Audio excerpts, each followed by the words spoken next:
자, 전선을 여러 가지 전선으로 나오고 있지만 크게 보면은 나전선, 전련전선, 케이블 이 정도만 여러분들 구분하시면 되겠습니다. 나전선이랑은 전련체가 없는 거예요. 전련체 없으면 만지면 감전되지 않습니까? 맞습니다. 그래서 이런 나전선은 일반적인 장소에 쓰는 게 아니고 좀 특별한 장소에 쓰는 거예요. 그래서 ACSR 전선이라고 되어 있는데 이 전선은 우리가 가운데 부분은 좀 색깔 틀리죠? 쇠로 되어 있습니다. 그럼 여기는 전류가 안 흘러요. 그 바깥으로는 뭐다 알루미늄이 되어 있습니다. 그래서 나중에 배울 표표가라는 게 있어요. 우리가 사용하는 교류 전기는 이렇게 전선이 있으면 전선이 바깥쪽으로만 전류가 흐르고 안쪽으로는 전류가 흐르지 않습니다. 그래서 전류가 흐르지 않는 부분은 저항값이 다소 큰 그런 셀을 사용하고요. 왜? 인장 강도가 크기 때문에. 그리고 바깥쪽에는 전류가 잘 흐르기 위해서보다 알루미늄으로 이렇게 조합해서 쓴다는 거죠. 이렇게 조합하면은 뿌리선의 굵기보다 똑같은 동일선의 뿌리로 만들었을 때보다 훨씬 가볍게 만들어졌습니다. 가볍게 만들어서 그 단점이 알루미늄보다 인장 강도가 약하다는 거죠. 그걸 안에 있는 쇠가 보강을 하고 있습니다. 강이. 그래서 ACSR은 A는 뭐다? 알루미늄이 되는 거예요. 그래서 바깥쪽은 알루미늄 전선이 되어 있고 S는 스틸입니다. 가운데는 뭐다? 스틸. 쇠로 되어 있는 그런 전선을 ACSR 전선이라고 이야기하고 이러한 전선은 나전선으로 되어 있습니다. 그리고 전련전선이라는 건 전기가 흐르는 뿌리선, 즉 심선 부분이 있고 이 전기가 바깥으로 못 나가게끔 전련되어 있는 전련처로 되어 있는 것이 우리 전련전선이 되겠습니다. 그리고 케이블한 것은 마찬가지로 전기가 흘러가는 뿌리 부분과 도체 부분과 그 다음 이 전기가 바깥으로 못 나오게끔 하는 뭐다? 우리 전련청이 있죠. 전련청이 있습니다. 근데 전련청만 있는 게 아니고 그 껍질에 시스, 즉 외장이라고 되어 있죠. 외장 물체가 있습니다. 그래서 이 전련체라는 것은 전기의 흐름을 방해하는 이런 성질을 가진 물질을 써야 되는데 이것이 주로 굉장히 약해요. 그래서 어떤 외부적인 충격이 가면은, 썰림이 가면은 이 피부기보다 싹 벗겨져 버립니다. 그러면 안 되겠죠? 그래서 보관 안에 이어서 시공을 하게끔 되어 있습니다. 그래서 이런 전련전선은 반드시 그 피복을 보호하는, 이 전선의 피복을 보호하는 보관 안에 이어서 시공을 하게끔 되어 있다는 거죠. 근데 케이블은 외장이, 이게 시스가 외장 물질인데 튼튼한 질긴 물질이 되어 있습니다. 그래서 웬만큼 끌거나 외부에서 맞춰 있더라도 이 피복이 손상이 쉽게 가지 않습니다. 이러한 물질로 뭐다? 시스, 외장이 되어 있기 때문에 이거는 그냥 관 안에 넣지 않고 일반적으로 이 케이블만으로도 시공이 가능하다는 겁니다. 이러한 점에서 우리는 케이블 전선이라고 합니다. 그래서 도체만으로 구성되어 있는 걸 나전선, 도체와 전련체로 구성된 걸 전련전선, 그리고 도체와 전련체와 외장으로 되어 있는 게 뭐다? 케이블. 이렇게 나눈다라고 보시면 되겠습니다. 자, 전선의 종류를 나눠보면 첫 번째 나전선, 도체로만 구성된 전선이죠. 두 번째 전련전선이 있습니다. 그리고 도체와 전련체로 구성되어 있는데 이 전련체의 종류에 따라 가지고 이렇게 여러 가지 전선의 종류로 나와요. 그래서 IV 전선은 비닐로 전련되어 있는 거죠. 그래서 비닐 전련전선이라고 이야기하고요. 색깔은 금정, 흰색, 빨간색 쭉 나온 9종류의 색깔로 되어 있습니다. O계형 비닐 전선은 그냥 O계에 사용하는 전선이라는 의미를 가지고요. 그래서 그런 의미로서 OW 약표를 씁니다. 그래서 아웃도어 와이어에서 OW 약표를 가진다. 그래서 여러분들이 기억해야 되는 O계형 비닐 전선 약표는 뭐다? OW라고 이야기하는구나. 그리고 인용 비닐 전선, 아까 이야기한 인용이라고 뭡니까? 전봇대에서 취지물로부터 수용각까지 이르는 전선, 인입전까지 이르는 전선을 우리는 인입선을 했죠. 그래서 인입선으로 사용되는 게 바로 이 DV 전선입니다. 그래서 여러분들 가정집, 주택에 있다면 한 가닥은 흑색이고 한 가닥은 뭐다? 녹색으로 되는 이 두 가닥이 우리 가정집으로 들어올 거예요. 유심히 보시면 되겠습니다. 이게 뭐다? 인용 비닐 전련 전선입니다. 약으로는 DV 전선이라고 적어주고요. 프로로 수지 전련 전선입니다. 그리고 이거는 온도에 굉장히 강해요. 그래서 내열성이 우수합니다. 그래서 원기에서 강도가 크기 때문에 우리 온도가 일반적으로 높은 보일러실 이런 데는 이러한 프로로 수지 전련 전선을 쓰고 있습니다. 그리고 폴리에틸렌 전련 전선이라고 있습니다. 이건 내식성, 내약분성이 우수합니다. 그래서 약분성, 우리 알칼리라든지 살이라든지 이런 약품에 굉장히 강해요. 나머지는 이런 약품에 부식이 되어버리는데, 그래서 약품을 많이 사용하는 이러한 공장 같은 경우는 폴리에틸렌 전련전선을 쓰게끔 되어 있다는 거죠. 그리고 1000V 행강 방정등 전선, 약으로는 FL이라고 합니다. 이거 유심히 봐두십시오. FL은 행강 방정등 전선입니다. 그래서 행강들을 사면은 거기에 다른 전선, 옥내에 있는 전선과 연결하기 위해서 선이 일부 나와 있죠. 이 전선이 바로 FL 전선입니다. 좀 가늘어요. 부드럽고 이게 FL 전선이구나. 행강등 방정등에 사용하는 전선이구나. 이렇게 봐주시면 되겠습니다. 자, 네온 전선입니다. 네온 전선, 네온 관등 회로의 과학적 배선에 쓰이는 전선은 네온 전선이라고 이야기합니다.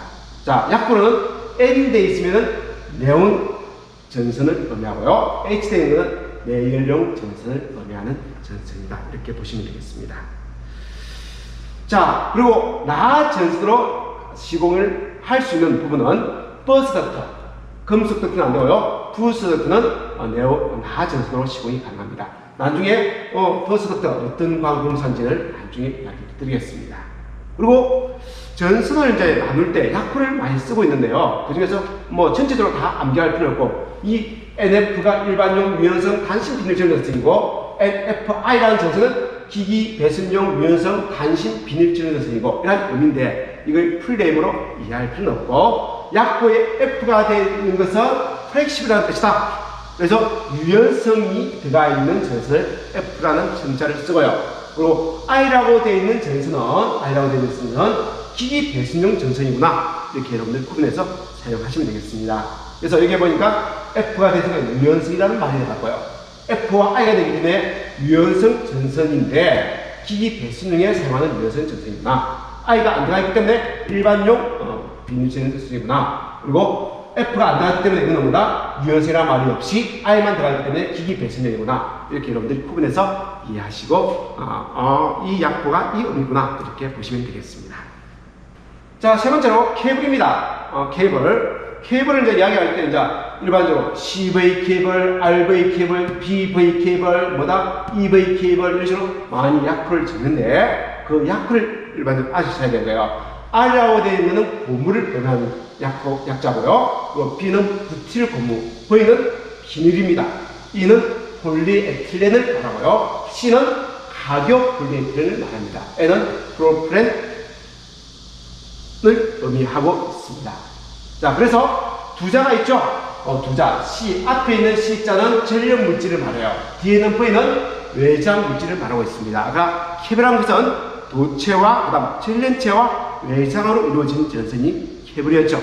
그래서 앞에 있는 글자는 전련체가 어떠한 물질로 구성되어 있고, 뒤에 있는 V는 외장이 어떠한 물질로 외장되어 있는 그러한 전선이다를 약호로 줄여서 저렇게 표현합니다. 그래서 CV는 C가 뭐였습니까? 가교 폴리에틸렌 물질이었죠.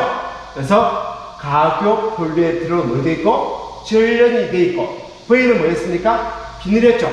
그래서 비닐로 외장되어 있는 케이블입니다. 이런 의미를 가진다는 거죠. 그래서 CV 전선의 명칭은, 우리말 명칭은 가교 폴리에틸렌 전련 비닐 외장 케이블을 의미하고 있습니다. 이 외장을 영어로 시스라고도 이야기합니다. 자, 그렇게 여러분들이 케이블의 약표를 이해하시면 되겠습니다. 자, 캡타입 케이블 중에서 캡타입 케이블을 많이 쓰고 있습니다. 주로 광사이나 공장이나 농사 또는 의료 수중 물레용으로 쓰는 게 이렇게 생긴 캡타입 케이블이에요. 그래서 이 껍질, 외장 물질이 타이어와 같이 엄청 질긴 물질입니다. 타이어가 되게 질기죠? 브레이크를 쫙 밟아도 연기가 나더라도 타이어가 거의 안 달아집니다. 그래서 그런 질긴 물질이 되기 때문에 요것을 뚫고 이렇게 하더라도 손상이 많이 안 간다는 거죠. 그래서 좀 열악한 장소에 이러한 캡타입 케이블을 많이 쓰고 있습니다. 자, 그럴 때 요 심선, 뿌리선 한 가닥의 두께는 최소 얼마? 0.75스퀘어부터 있습니다. 일반적으로 연선은 0.9스퀘어부터 연선으로 나오는데 캡타입 케이블은 0.75스퀘어부터 굵기가 난다는 거죠. 그래서 요거 시험에 자주 나와 있습니다. 그래서 캡타입 케이블의 최소 두께는 0.75부터 최대 100스퀘어까지 있으며, 요것이 도체, 그 다음 전련체 외장으로 되는데 이 전련체의 색깔이 틀리게 나옵니다. 틀리게. 그래서 두 가닥일 때는 흑색하고 백색이 녹아요. 세 가닥일 때는 흑색하고 백색하고 적색이 녹아요. 네 가닥일 때는 흑색, 백색, 적색, 녹색이 녹아요. 다섯 가닥일 때는 황색까지 이렇게 녹아 있습니다. 그래서 우리 이 색깔 한번 눈여겨보시면 되겠습니다. 흑백, 적록, 황 이렇게 구성되어 있습니다. 자, 그 다음 비닐 외장 케이블입니다. 비닐 전련, 비닐 외장 케이블. 약으로는 뭐라고 되어 있습니까? VV 케이블이 되는 거죠. 이러한 장소에 쓰고 있습니다. 자, 연피 케이블은요, 시중 전선로에 많이 쓰고 있습니다. 땅에 그냥 묻혀있는 전선로, 가공 전선로가 아닌 땅에 묻어주는 전선로에 쓰고 있는데, 주로 관로식에 많이 쓰고 있는 게 연피 케이블이다. 이렇게 보시면 되겠습니다. 그 다음 코드선도 있고 기타 다른 전선도 있는데 이런 데서는 넘어가도록 하겠습니다. 다음 이제 도체의 구성에 따른 도체의 형태에 따른 분류를 우리는 단선, 연선 이렇게 나누고 있습니다. 도체가 한 가닥으로 구성된 걸 우리는 단선이라고 이야기하고요. 여러 가닥으로 구성된 걸 우리는 연선이라고 이야기합니다. 그래서 단선은 한 가닥의 소선으로 구성된 걸 우리는 단선이라고 하는데, 단선 옥내에 사용할 수 있는 최소 굵기 단선은 2.5스퀘어 전선을 쓸 수가 있습니다. 최대 굵기는 10스퀘어까지 쓸 수가 있습니다. 그걸 초과하는 것은 반드시 가효성이 높은 연선을 써야 됩니다. 그래서 단선을 쓰지 않고 연선을 쓰는 이유는 똑같은 굵기로 만들었을 때 어느 게 잘 꺾이겠습니까? 단선보다 연선이 훨씬 잘 꺾여요. 그래서 일정 굵기 이상이 되면 꺾이지 않기 때문에 단선을 쓰지 못하고 반드시 연선으로 쓰게 되어 있는데, 그 전선의 규격이 최대 10스퀘어까지는 단선을 쓸 수가 있고요. 10스퀘어를 초과하는 것은 반드시 연선을 쓸 수가 있습니다. 그리고 옥내에 사용할 수 있는 최소 굵기의 전선은 2.5스퀘어라는 거, 이거 기억을 하시기 바랍니다.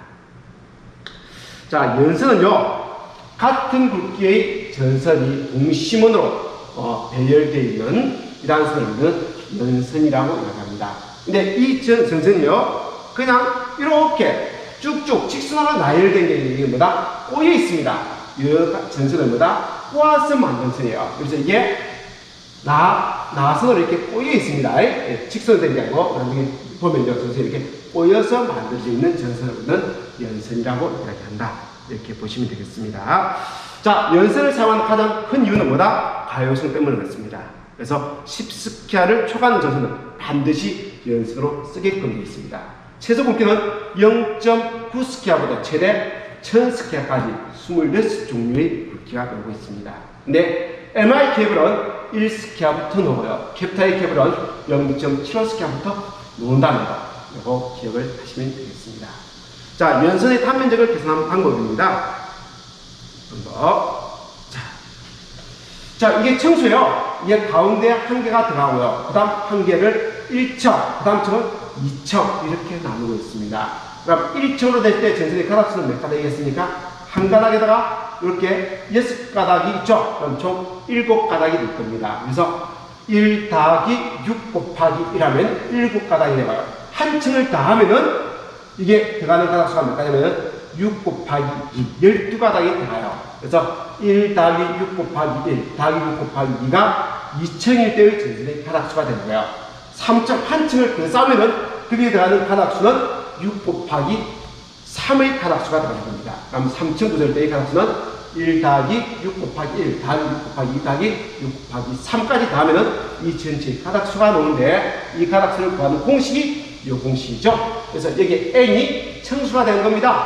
1층일 때는 3 곱하기 1 가로 1 더하기 1이니까 여기는 3이 되고 R은 1 더하기 2가 되죠. 그래서 2 곱하기 3이니까 6 더하기 뭐다? 1, 즉 7가닥 이렇게 되는 거죠. 그래서 이게 n층일 때 전체 가닥수, 소수의 가닥수를 구하는 공식이 이 공식이 되겠습니다.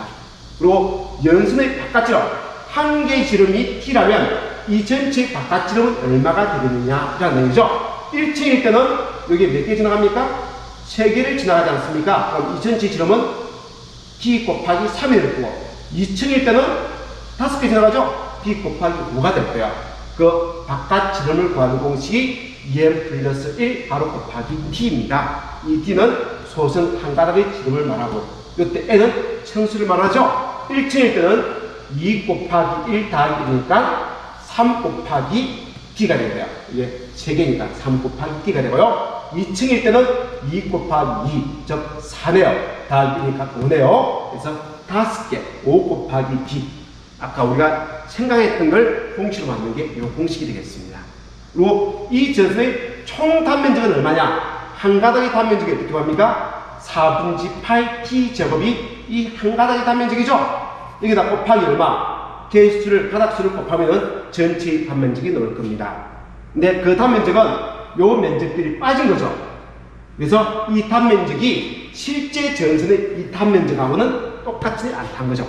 오차가 있습니다. 그래서 이렇게 구한 전선의 공칭 단면적, 전선의 실제 단면적과 우리가 불려주는 공칭 단면적은 요걸 기준으로 해서 불려주거든요. 요 면적을 기준으로. 그거는 일치가 하지 않는다는 거, 오차가 있다는 거. 이거 아무것도 아니지만 시험에 한 번씩 나와요. 오차가 있다는 거 여러분들이 이해하시면 되겠습니다. 자, 다음으로 배선기구입니다. 배선기구. 자, 기구인데 전선이 연결되는 기구예요. 그래서 어떤 제품에, 전기를 사용하는 제품에 전선이 꼽혀 있으면은 그건 배선기구예요.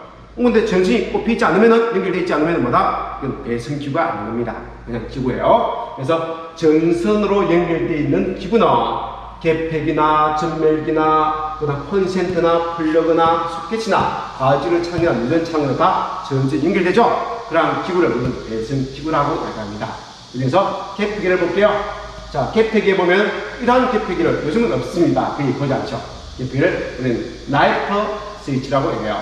그 중에서 이렇게 커브가 되어 있는 나이프 스위치를 우리는 커브 나이프 스위치라고 합니다. 이런 커브가 없죠? 이런 나이프 스위치. 커브가, 전련체로 커브가 되는 걸 커브 나이프 스위치라고 합니다. 안전 스위치라는 금속 상자 개폐기라고 이야기해요. 이런 나이프 스위치를 철제 외함에 이어서, 이거는 커브가 있는 거지만 커브에 있는 게 아니고 철제 외함에 이어서 충전 부위를 노출이 안 되게끔 해준 거예요. 뭐다? 안전 스위치라고 합니다. 이건 과거에 시험에 많이 나왔어요. 그래서 금속 상자 개폐기라고 부르면서 나이프 스위치를 철제 외함에 넣어서 충전 부위를 덮은 스위치를 뭐랍니까? 정답은 안전 스위치가 되겠습니다. 자, 다음으로 이제 스위치를 살펴보도록 하겠습니다. 종류가 여러 개가 있죠. 자, 기본적으로 이 스위치는 전압측 전선에 연결이 됩니다. 자, 여기서 이제 내용을 한 개 설명을 드리면, 우리가 전기를 공급해주는 변압기가 있습니다. 그래서 요 1차 측은 22,900V, 예를 들어서 2차 측이 우리가 쓰고 있는 전압 220V의 전기가 나온다면 이 한 가닥은 땅하고보다 반드시 접지가 되어 있습니다. 그래서 우리는 이걸 접지점이라고 이야기하고요. 여기에 접지가 되어 있는 전선, 이걸 우리는 접지측 전선이라고 이야기해요. 적전선이라고 이야기합니다. 그리고 접지가 되어 있지 않는 이 전선을 우리는 전압측 전선이라고 이야기해요. 적전선이라고 이야기합니다.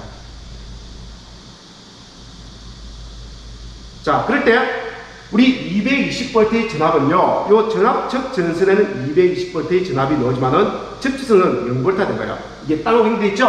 전압이 안 나옵니다. 0V예요. 그래서 요 선을 만지면 감전이 되지만 이 선을 만지면 감전이 되지 않습니다. 그래서 두 가닥의 전선 중에서 한 가닥은 전압이 걸리는 전선, 한 가닥은 전압이 걸려있지 않는 전선이 되는 거예요. 이렇게 전기를 공급을 받는데, 우리가 스위치를 달 때는 어디에 달는다고요? 딸 때는 여기에 전압측 전선에 달고 전구를 이렇게 연결해야 됩니다.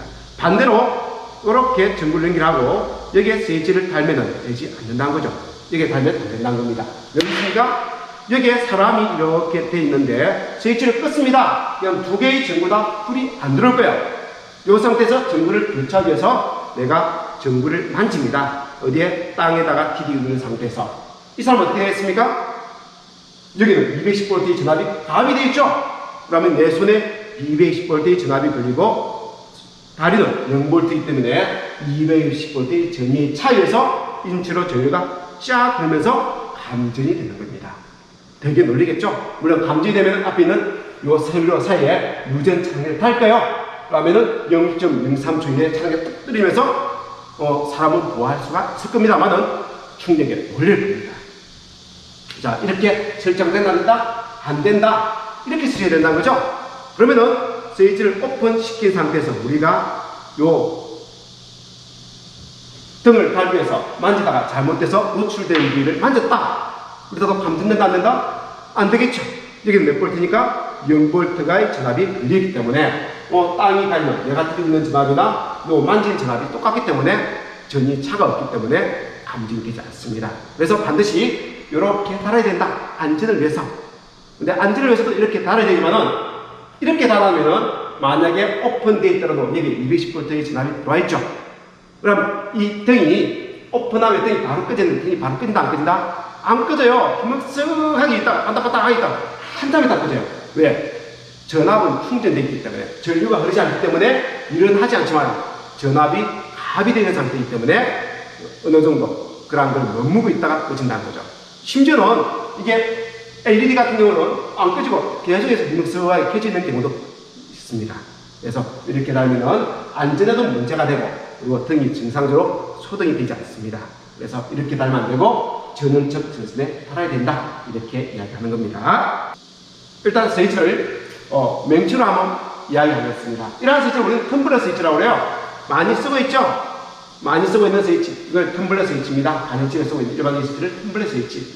로터리 스위치입니다. 요걸 돌리죠. 이렇게 돌리면은 강약을 조절할 수 있는 스위치를 우리는 로터리 스위치라고 이야기합니다. 풀 스위치. 이거는 선풍기에 많이 쓰고 있죠? 그래서 선풍기에 끈이 달려가지고 1단, 2단, 3단, 끄면 오퍼. 이렇게 조절하는 스위치를 우리는 풀 스위치라고 이야기합니다. 여기도 보니까 4단 풀 스위치라고 되어 있네요. 그래서 이거는 1단, 2단, 3단, 4단 당기면 정지 이렇게 되는 스위치가 되겠죠. 자, 이런 스위치를 우리는 코드 스위치라고 해요. 코드 선 중간에 연결되는 스위치. 그래서 이거 어디에 많이 쓰고 있습니까? 주로 이제 겨울에 보면은 방석, 미니 방석을 여러분들 많이 가지고 다니지 않습니까? 그래서 이 방석 중간에 이렇게 연결해서 콘센트에 연결해서 쓰는데 중간에 온오프 있는 스위치, 여기 중간에 이렇게 달아주는 스위치를 우리는 코드선 중간에 달아주는 스위치를 해서 코드 스위치라고 이야기합니다. 자, 요 스위치는 펜던트 스위치라고 해요. 매달려 있는 스위치에서 펜던트 스위치라고 해요. 그래서 코드선 끝에, 전선 끝에 매달려서 온오프 시키는, 등을 온오프 시키는 스위치가 이런 펜던트 스위치가 되겠습니다.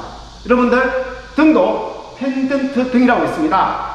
여러분들 가정집에 식탁 위에 있는 선이 뭐가 있습니까? 식탁 위에 보면은 요 식탁이 있으면은 그 위에 이렇게 달려있는 전등이 있죠? 이게 그래서 코드선 끝에 달려있는 등이다 해서 우리는 이 등을 펜던트 등이라고 해요. 그래서 스위치도 전선 끝에 매달리는 스위치를 우리는 펜던트 스위치라고 이야기를 합니다. 자, 다음으로 타임 스위치예요. 이 스위치는 켜짐, ON을 누르고 나면은요 정해진 시간만큼만 ON돼 있다가 자동으로 뭐다? 오프 시키는 거예요. 라는 스위치를 우리는 타임 스위치라고 합니다. 요즘은 센스 등이 많지 않습니까? 그래서 이걸 설치를 많이 안 하는데 과거에는 현관에는 반드시 이런 타임 스위치를 쓰게끔 되어 있는 거예요. 그래서 나갈 때 ON 누르고 나가면은 문을 닫더라도 3분 있다가 꺼져버리니까 그런 용도로 쓰는 게 타임 스위치였어요. 근데 요즘은 어떻습니까? 센스 등이 나왔죠. 그죠?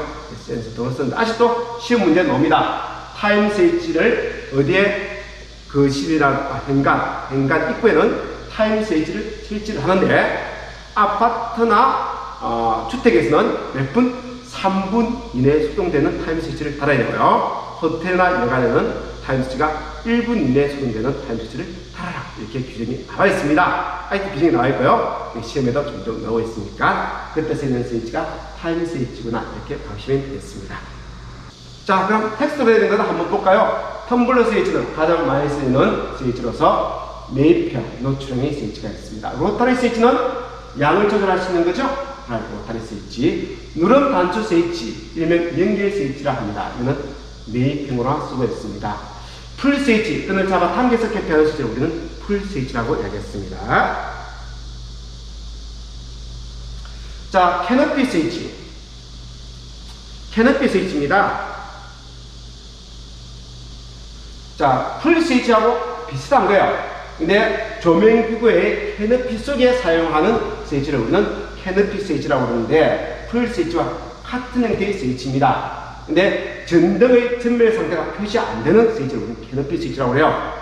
그래서 우리가 보면은 시골 지역에 가면은 그런 게 있습니다. 형광등인데 그 끈이 달리는 형광등이 있습니다.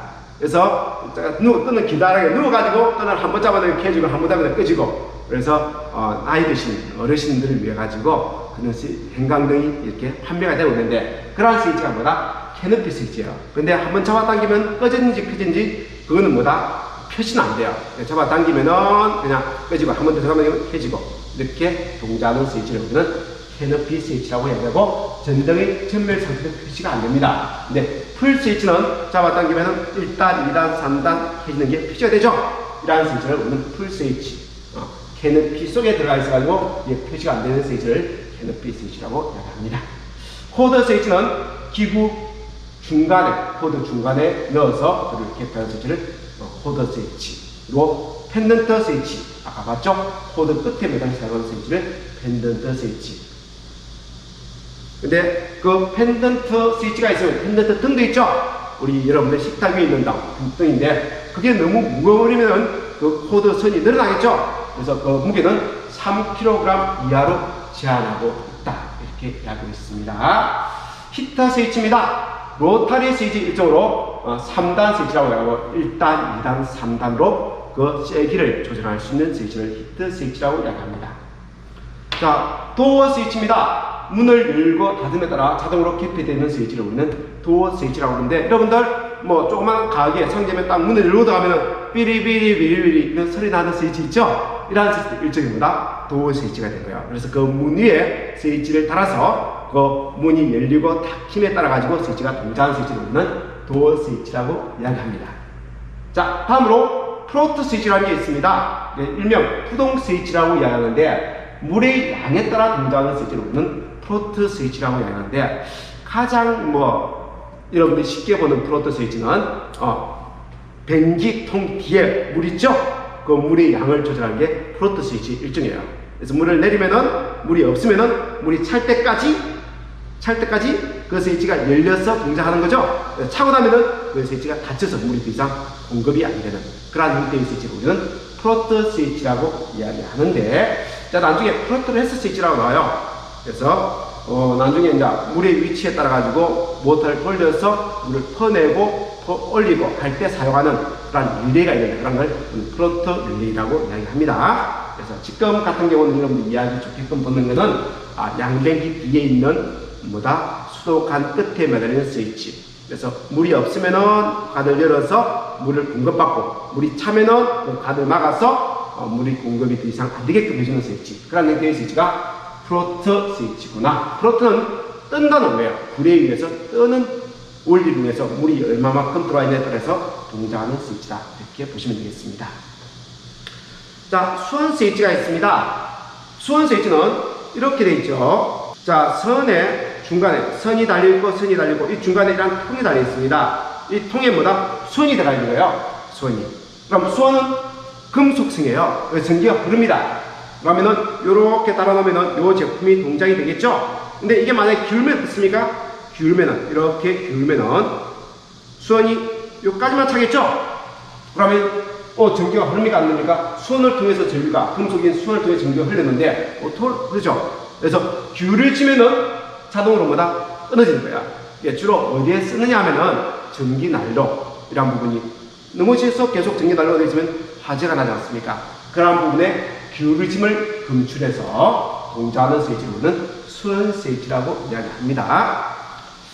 자, 타임 스위치. 일반 주택이나 아파트에 사용되는, 옛날에 썼다고 했죠. 주택이나 아파트는 3분, 호텔이라는 1분 이내에 동작하는 타임 스위치를 써야 됩니다. 자, 다음으로 콘센트입니다. 우리 부하를, 코드선을 꼽아서 사용할 수 있는 콘센트예요. 콘센트입니다. 콘센트의 종류가, 뚜껑이 없는 콘센트가 뚜껑 있는 콘센트 있죠? 뚜껑 있는 것은 방수형 콘센트예요. 지금 뚜껑이 있습니다. 여러 개를 꼽을 수 있는 걸 멀티탭이라고 이야기하고요. 이것도 성경님 여러 개를 꼽을 수 있네요. 멀티탭 아닙니까? 이거는 멀티탭이라고 이야기하겠습니다. 이거는 연장선이 있죠, 이렇게.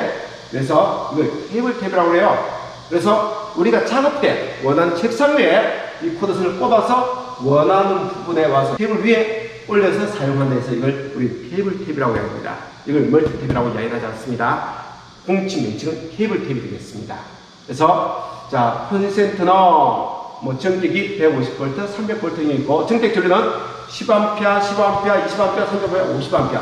즉 요 접점 내부 접점이 견디는 그 전류에 따라 가지고 10A도 있고 15A도 있고 20A도 있습니다. 그러면 그럴수록 이 내부적인 접점이 튼튼하다는 거죠. 일반적인 콘센트는요, 이 접점이 15A로 다 되어 있습니다. 견디는 접점이 중에 받는 거는. 그래서 이게 좀 튼튼하지 못하다 보면 20A짜리 또는 30A짜리 콘센트를 사서 달아서 쓰면 되겠습니다. 이제 플러그요, 콘센트에 꼽아서 전기를 공급받는 부분을 우리 플러그라고 얘기하죠. 그래서 2극용이 있고 3극용이 있습니다. 이게 두 개가 있는 게 2극용이고 한 개 더 있는 게 3극용. 삼상은 3극용을 쓰겠죠. 그죠? 선 세 가닥이 꼽게 되니까. 그래서 종류는 코드 접속기라고 있습니다. 코드 접속기.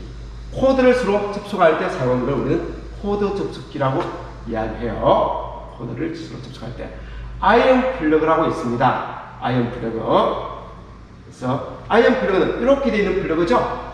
요걸 기계 몸체에 꽂게 되어 있는 거지 않습니까? 이건 그냥 플러그라고 이야기하고요. 이러한 부분이 우리는 아이언 플러그라는 형태가 되겠습니다. 일반 플러그라는 게 플러그고요. 이게 이제 기계 몸체에 꽂게 되어 있지 않습니까? 컴퓨터라든지 그 몸체에 꽂는 그러한 부분들은 플러그를 아이언 플러그라고 이야기합니다. 그래서 커피포트, 전기 다루미, 전기 온탕기 이러한 부분에 이러한 부분을 쓰고 있죠. 이걸 우리는 아이언 플러그라고 얘기하고, 코드 접속기는 여러분들이 선과 선인데 요 선에 처리가 이루어져야 돼요. 선끼리 꼽으면은 바로 꼽히니까 코드 선 두 개를 서로 접속할 때 쓰는 게 코드 접속기입니다. 본 적이 있는가 모르겠습니다. 그래서 선 끝에 달려있고 선 끝에, 제품의 선 끝에 달려서 그 선끼리 연결하기 위해서 그냥 코드 접속기라고 되어 있습니다. 그 접속기를 꼽으면은 그 두 개의 전선이 연결되게끔 해준 걸 우리는 코드 접속기라고 이야기합니다. 자, 숫기치라는 것은 전구를 끼우는 모든 장치를 우리는 숫기치라고 해요. 일단 사진을 먼저 볼까요? 자, 전구를 꼽는 게 이렇게 키 소켓. 이게 전구를 달죠? 이렇게 답니다. 하는 걸 우리는 키 소켓. 근데 키가 있어가지고 이걸 돌려서 온오프 할 수 있는 걸 키 소켓. 키가 없는 걸보다 키 레스 소켓입니다. 이게 위험합니다. 상당히. 요걸 돌려서 온오프 시키다 보면. 그래서, 우리가 먼지가 많은 장소는 이런 걸 쓰면은 여기에 잘못 종조하다가 뭐 화재로 이어지기 때문에 못 쓰게 되어 있습니다. 그래서 키 소켓은 자, 이걸 키 소켓, 이걸 로제, 이걸 뭐다? 립시트 클이라고 해요. 자, 이걸 키 소켓, 이걸 로제, 이걸 립시트 클이라고 합니다. 여기에 전구를 이렇게 달아주겠죠? 여기에 전구를 이렇게 달아줄 겁니다. 달아주고요. 자, 여기는 전구를 다는 게 아니고 여기에 선이 들어와서 요 선이 나갈 때 이걸 천장에 달아서 이걸 천장에 답니다. 그러면 천장에 이렇게 전선이 인출되겠죠? 그럼 선만 인출된 게 아니고 여기에 요 놈을 부착을 해서 그 끝에서 전선을 묶어냅니다. 그럼 안을 뭐다? 이렇게 해서 안 딸리는 거, 전선이 안 딸리게끔 이렇게 처리를 해주는 거예요. 이러한 용도로 쓰는 게 로제스입니다. 천장에서 코드선을 인출할 때 그 중간에 연결하는 부분에 사용되는 게 로젯이 되는 거예요. 자, 벽면에 전구를 달 때 하는 게 립시트 클. 그리고 코드선 끝에 전구를 달 때 쓰는 게 소켓이 되겠습니다. 이 키 소켓은 키가 있는 소켓에서 키 소켓인데 이건 위험해요. 그래서 주로 키 없는 소켓, 키 레스 소켓을 쓰게끔 하고 있습니다. 자, 그리고 여기 보면은 전구를 이렇게 이제 여러분들 꼽을 거예요. 자, 이렇게 전구를 동그란 전구를 꼽는데,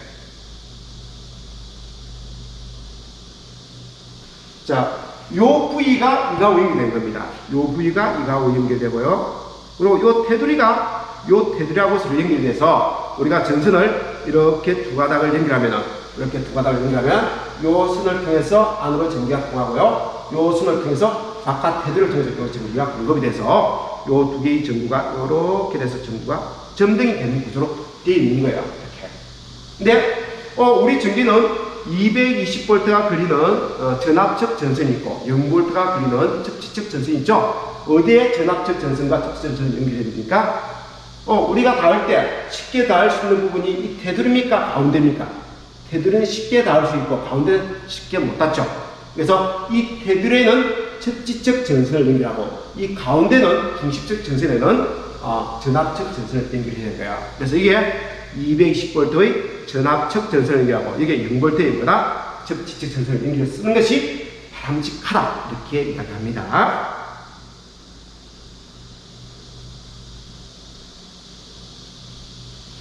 자, 그래서 텍스트 된 걸 읽어보면 소켓이라는 것은 전구를 기우는 모든 장치를 통칭해서 소켓이라고 이야기하고 베이스에는 접지적 전선과 접촉하고 중심 접촉 면에는 전압적 전선과 연결되어야 된다. 조금 전에 앞에서 설명했습니다. 자, 키 소켓은 전멸 장치가 있는 것을 써서 사용을 금하고 있습니다. 키 레스 소켓은 전멸 장치가 없는 것을 써서 먼지가 닿는 장소는 키 레스 소켓을 쓰게끔 되어 있습니다. 로젯은 천정에 코드선을 매달기 위해서 사용하는 것을 우리는 로젯이라고 얘기했죠. 그리고 립세트들은 백열 전구를 백면에 치부할 때 사용하는 걸 우리는 립세트라고 이야기를 했습니다.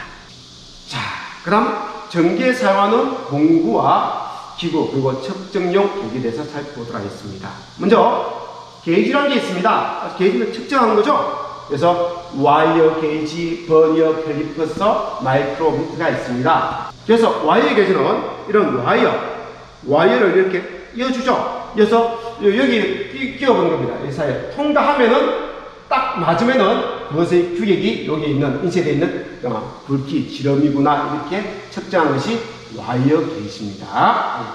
그래서 전선의 굵기를 측정하는 것, 전선의 굵기를 측정할 때 사용하는 게 와이어 게이지. 그리고 버니어 캘리퍼스입니다. 두께나 깊이나 안지름, 바깥지름을 측정할 수 있다. 그래서 바깥지름, 안지름, 두께를 측정할 때 사용하는 게 버니어 캘리퍼스다. 이렇게 보시면 되고요. 마이크로미터입니다. 이거는 뭐다? 보시는 것처럼 여기에서만 측정이 가능하죠? 여기에서만. 그래서 두께만 측정이 가능한데 마이크로가 이렇게 쓰는 거죠. 마이크로가 10의 마이너스 6성 메달까지 측정이 가능하다.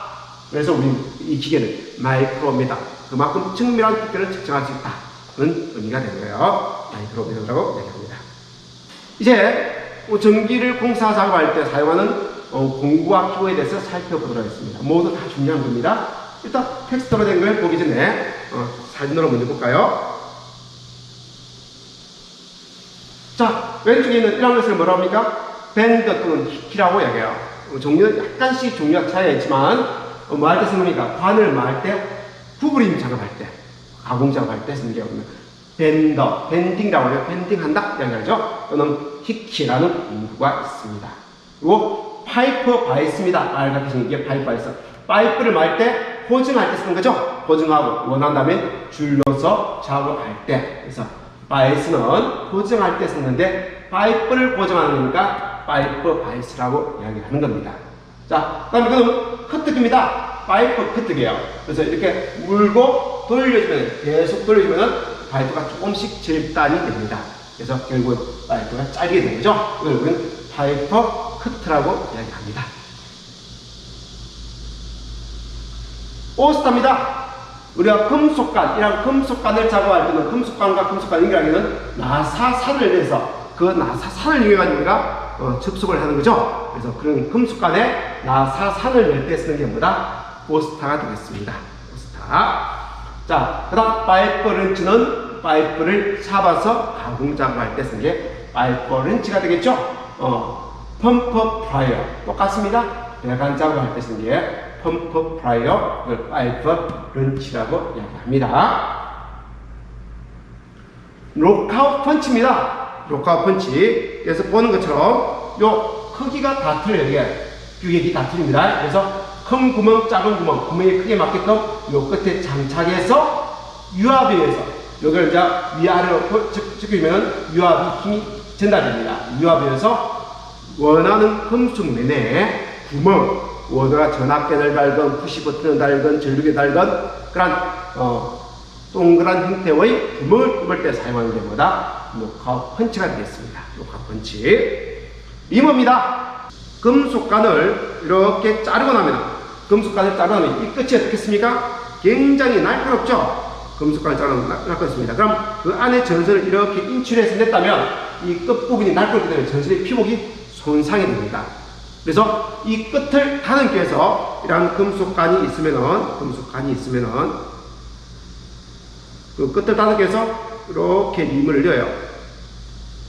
림을 해서 요 손잡이를 잡고 돌려주면 요 부분이 절삭이 되면서 끝칠한 면이 닫음이 되는 겁니다. 그럴 때 쓰는 게 뭐다? 리머입니다. 그래서 금속관의 끝면을 다듬을 때 사용하는 게 리머다 있습니다. 드라이브 이트입니다. 드라이브 이트는 여기에 뭘 이어준다고요? 여기에 나사를 이어주고요. 그 다음에 여기에 화약을 이어서 땅 하고 쩌면은 이 나사가 튀어나가서 벽면에 박히는 겁니다. 앙카가 바뀝니다. 그러면 이 앙카 볼트를 이용해서 원하는 나중에 우리가 전기함이라든지 액자라든지 이런 것들을 요 면에 벽면에 부착할 수 있는 겁니다. 이렇게 할 때 사용한 게 드라이버 이트라는 거예요. 그래서 화약의 폭발력을 이용해서 앙카 볼트를 콘크리트 면에 고정해서 그 앙카 볼트를 이용해서 우리는 금속의 전기함을 벽면에 부착할 때 사용한 거다. 이렇게 여러분들이 보시면 되겠습니다. 자, 여러분들 나중에 연선 작업할 때 보면요, 연선의 선 끝에 보면은 이렇게 선을 자르면은 이 선이 한 가닥이 아니고 여러 가닥이 이렇게 나와 있어요. 이 상태로 어떤 단자에 연결하면 안 좋아요. 그래서 이 끝을 전선을 이렇게 압착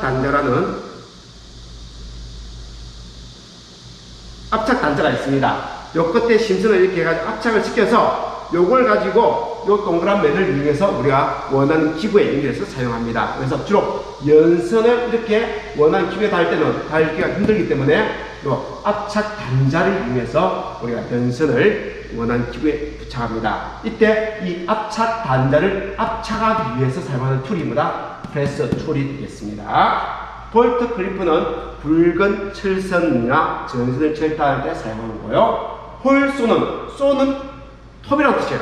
톱을 영어로 쏘라고 얘기합니다. 근데 톱이 직선 모양의 톱이 아니고 뭐다? 동그란 모양의 톱이죠. 돌리면 동그란 구멍을 낼 수 있습니다. 그래서 아까 앞에서 봤던 뭡니까? 로크아웃 펀치와 똑같은 용도로 금속면이나 함에 원하는 크기 구멍을 낼 때 사용하는 것이 뭐다? 로크아웃 펀치 또는 뭐다? 홀수를 사용하면 되는 겁니다. 자, 이제 텍스트로 한번 살펴볼까요? 자, 밴드 또는 키키라는 것은 아까 뭐였습니까? 금속관을 구부릴 때 사용하는 거였죠. 그리고 파이프 바이스는 말 그대로 파이프를 바이스, 잡는다는 뜻입니다.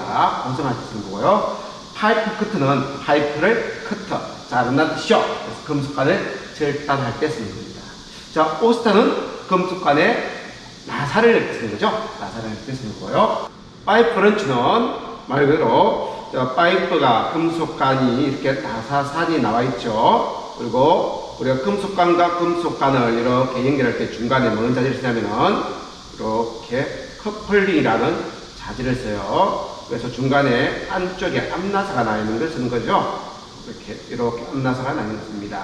그럴 때 금속관과 관을 연결할 때 중간에 커플링이라는 이런 연결 자재를 쓰는데, 이런 배관 작업을 할 때 커플링으로 접촉할 때 배관을 잡고 돌릴 때 쓰는 게 파이프 렌치가 되겠습니다. 자, 그리고 펌퍼 프라이어는 그런 배관을 조인트 박스에 이렇게 배관을 넣고, 여기도 배관을 넣고, 이렇게 해서 중간에 조인트 박스 연결할 때 이게 옆에서 보면은 요 조인트 박스 구멍이 이렇게 있을 겁니다. 요 구멍에 이런 관을 넣는다는 거죠. 이어서 요걸 이제 빠지지 않게끔 하려면은 안쪽 바깥쪽에 로크너트를 채우죠. 이럴 때 로크너트가 이렇게 얇지 않습니까? 그래서 굵은 이렇게 파이프 렌치를 잡으면은 로크너트가 잘 안 잡혀요. 그래서 그게 폭이 가는 펌프 프라이어로 이렇게 로크너트를 잡고 조일 때 사용하는 겁니다. 그래서 이런 로크너트를 조일 때 이 두께가 붙지 않기 때문에 파이프 렌치로 잡을 수가 없습니다. 불편합니다. 그럴 때 쓰는 게 펌프 프라이어라고 합니다. 자, 리머라는 거는 관의 끝부분에 날카로운 걸 닿는 게 리머이고요. 드라이브 히트라는 거는 화약의 폭발력을 이용해서 우리가 콘크리트에 분전반을 부착 시에 우리가 앙카보드를 박을 때 사용하는 거였습니다. 자, 프레스톨은 전선의 압착 단자를 연결할 때 사용한 것이 프레스톨이었고요. 볼트 클리프는 굵은 전선 또는 철선을 생산할 때 사용하는 겁니다. 홀수는 절삭 기능이 있는 거죠. 절삭 기능이 있어서 캐비넷에 구멍을 뚫을 때 쏘는 톱을 의미합니다. 근데 동그란 모양의 톱이기 때문에 캐비넷에 구멍을 뚫을 때 사용하는 것서 로카 펀치와 같은 용도로 사용하는 겁니다. 자, 와이어 스태프는 와이어 전선의 스트리퍼 제거한다는 뜻이죠. 벗긴다. 그래서 피복을 제거할 때 쓰는 겁니다. 그래서 전선에 불이 도체가 있고 전련체로 옷이 입혀져 있는데 그 옷을 전련체를 벗길 때 스트리퍼전 벗길 때 쓴다 라는 의미에서 와이어 스트리퍼라고 이야기합니다. 자, 전기회로 설계용 전기 설비용 계기입니다. 그래서 우리가 전기회를 구성하고 나서 이게 안전한지 이상이 없는지 이렇게 검침할 때 사용하는 계기를 말하죠. 점검 수준은 일단 육안으로 공사가 잘 됐는지를 점검할 거예요. 그 다음 배관 안에 들어가 있는 것의 피복의 전련 상태를 육안으로는 점검이 안 됩니다. 그래서 그럼 피복의 전련 상태를 확인하는 게 전련장 측정이죠. 그래서 전련장 측정기로 전선의 전련 상태를 체크하고요. 그 다음 모든 전기를 사용하는 기계나 또는 금속 부위는 땅하고 연결을 시켜줬죠. 이건 접지라고 했습니다. 그럴 때 그 접지된 그 저항값이 땅에서 충분하게 잘 빠져나가는가 그 정도를 우리는 접지장이라고 해요. 그래서 그 접지장이 원하는 값 이하가 돼야 사고 전기를 땅으로 안전하게 뺄 수가 있는 겁니다. 그래서 그 접지장 값이 원하는 값 이하인지를 측정해 주는 게 접지장 측정이에요. 그래서 요 세 가지가 이상이 없을 때는 안전하구나 하고 전기를 통전시키는 겁니다. 이런 순서로 우리는 옥내 배선을 점검합니다. 그래서 다시 한번 말씀드리면 전량 제한 측정이라는 거는 이 도체에 있는 전기가 바깥으로 나오지 못하게끔 전련체로 이렇게 피복이 덮여 있죠. 이 전련체의 손상 정도, 양호 정도를 우리는 측정하기 위해서 한 가닥은 어디에 연결하고 도체, 전기가 통하는 도체 부분 연결하고 또 한 가닥은 땅하고 연결시킵니다. 그리고 시험 전압을 인가해서 이 내부에 흘러가는 우설 전류의 정도를 가지고 이 피복의 전련 상태를 확인하는 것이 전련장 측정기가 되겠습니다. 이렇게 전련장을 측정하고요. 접지장이라는 것은 우리 모든 전기를 사용하는 금속 부위나 전기를 사용하지 않는 금속 부위도 땅하고 선으로 연결되어 있죠. 이 접지극이라는 걸로 통해서 연결되어 있습니다. 그래서 사고 전기가 이 접지극을 통해서 땅으로 정상적으로 이렇게 방전이 이루어져야 되는데 이 접지극이 땅으로 얼마만큼 전류가 잘 방전되느냐 그 정도를 측정하는 것이 접지장입니다. 그래서 보조봉 2개를 박아서 이 접지장 측정기에서 한 개는 우리가 측정하던 접지극에 연결하고 2개는 보조봉에 연결해서 시험 전압에서 시험 전류를 흘리고 여기에서 형성된 전압을 읽어서 이 접지장 값을 측정하는 겁니다. 그래서 이렇게 접지장을 측정해 줘야 됩니다. 자, 이렇게 접지장을 측정한 기구가 3가지 기구가 있습니다. 시험에 나오는 게 콜라식 리치법, 그리고 접지저항계를 이용한 접지저항계 이용법, 그리고 교류 전압과 전류계를 이용하면 똑같이 저항을 측정할 수 있습니다. 그래서 저항이라는 것은 전압나누기 전류니까 그래서 전압계와 전류계를 이용해서 이 저항을 측정할 수 있다는 거죠. 그래서 이 3가지 방법에서 측정을 할 수가 있습니다. 그리고 여러분들이 아는 것처럼 전련장이라는 것은 값이 클수록 이 피부 가지는 전련장 값이 클수록 좋은 거고요. 접지장이라는 것은 이 접지극이 가지는 저항값은 적을수록 사고 전기를 땅으로 잘 방전시킨다는 거니까 좋은 게 되겠습니다. 자, 그 다음 도통시험. 전선이 중간에 끊어지지 않고 연결이 제대로 잘 되어 있는지 도통시험을 하는 것이 테스트하기 또는 마그넷벨, 부자벨이라고 해요. 부자벨이라고 이야기합니다. 그래서 선의 연결 상태 끊이지 않고 선이 정상적으로 연결되어 있는지를 확인하는 게 도통시험이 되겠습니다. 그리고 우리가 이 전선의 전기가 통하고 있는지 안 통하고 있는지 확인하는 게 네온 검정기죠. 그래서 전압의 크기를 측정하는 것이 아니고 이 전선의 전압이 가압이 되어 있는지 가압이 되어 있지 않은지 그것을 측정하는 것을 우리는 충전 유무수소라고 해요. 그때 사용하는 게 바로 여기 보시는 네온 검정기가 되겠습니다. 자, 전기가 충전되어 있지 않으면 녹색이, 전기가 충전이 되어 있다면 즉 이 전선에 전기가 통하고 있다면 적색 램프에 불이 들어와서 이 전선 내부에 전기가 충전되어 있는지, 통하고 있는지 아닌지를 확인할 수 있는 검증기가 되겠습니다. 내용 검증기요. 전기를 검사하는 건데 전압의 크기를 검사하는 게 아니고 있다 없다 정도를 검사한다, 이렇게 보시면 되겠습니다.